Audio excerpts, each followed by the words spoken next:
Alaikum, how are you all? Hope are you all fit and fine. This is Hamidul Islam in front of you. Today I would like to share with you Dadir CV. Okay, dear listeners, আজকে আমি আপনাদের সঙ্গে এমন একটি ছোট্ট বিষয়ে আলোচনা করতে যাচ্ছি যা খুবই গুরুত্বপূর্ণ আজকের এই ক্লাসটি। এবং those people are beginner, this class is too much important for the beginner. That's why I would like to share with you that's in beginner. Because this class is short but it's too much helpful for this beginner. That's why let's get started.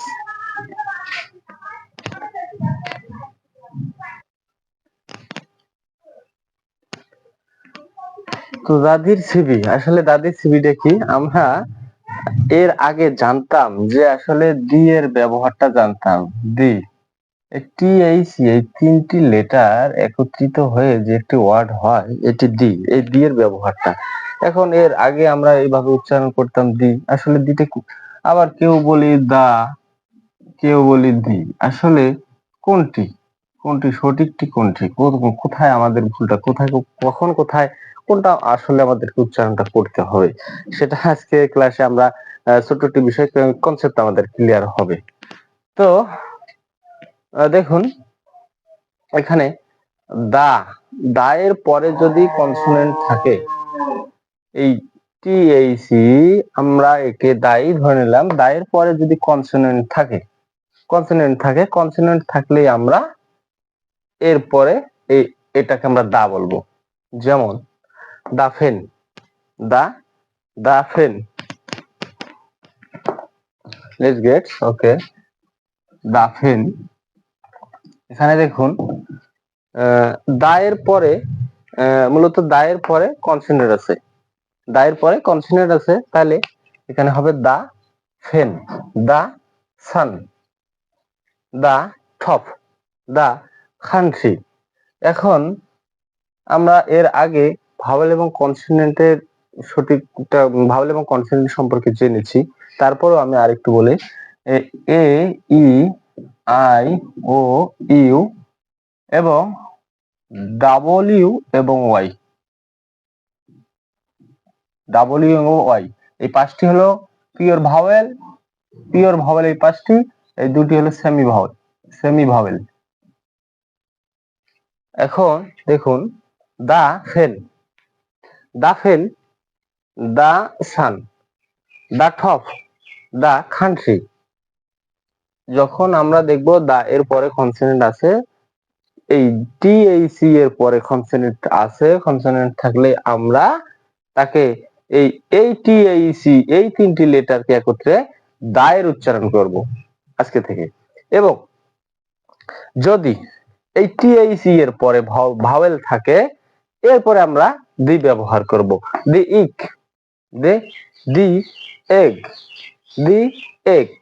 যেমন দি elephant, দি honest man, দি honest man, দি umbrella, এভাবে। দেখুন এখন vowel আমরা যখনই দেখবো এই টিএইচি এর পরের ওয়ার্ডটি যদি এ ই আই ও ইউ অথবা ডাব্লিউ এবং ওয়াই দুটি সেমি ভাওয়েল এই দুটিও থাকে, তাহলে আমরা এর উচ্চারণটা দি করব। তখনই আমরা এই তিনটি লেটার একত্রে যে আছে এইটার উচ্চারণ আমরা দি করব। আর যখন টিএইচি এর পরে কনসোনেন্ট থাকবে, বাকি এই পাঁচটি, দুটি 60টি বাদ দিয়ে বাকি যে 19টি আছে, এই 19টি লেটারের যে কোনো একটি লেটার যদি এখানে থাকে, তখনই আর আমরা এর উচ্চারণটা দা করব। কেননা ছোট্ট একটু বিষয়, কনসেপ্টটা আমরা অনেক সময় দি বলি, দা বলি, দি এবং দায়ের ভিতর দিয়ে অনেকটাই সমস্যা হয়ে যায়। এই জন্য আমরা আজকে এই ক্লাসটির নাম দিয়েছি দাদির সিভি। বিষয়টাও সহজে মনে রাখার জন্য, বিষয়টা কনসেপ্টটা ক্লিয়ার করার জন্য, সহজে মনে করার জন্য, রাখার জন্য দা এবং দি এর সিভি, এই জন্যই এইভাবে দুটো চ্যাপ্টার দুইভাবে সাজানো হয়েছে। তো এখন দেখুন আমরা তাহলে টিএইসি এর পরে যদি কনসোনেন্ট থাকে তাকে আমরা দা উচ্চারণ করব, এবং টিএইসি এর পরে যদি ভাওয়েল থাকে তারপরে আমরা দি উচ্চারণ করব। এতটুকু দুইটি কনসেপ্ট ক্লিয়ার থাকলেই আর কোনো সমস্যা হবে না ইনশাআল্লাহ।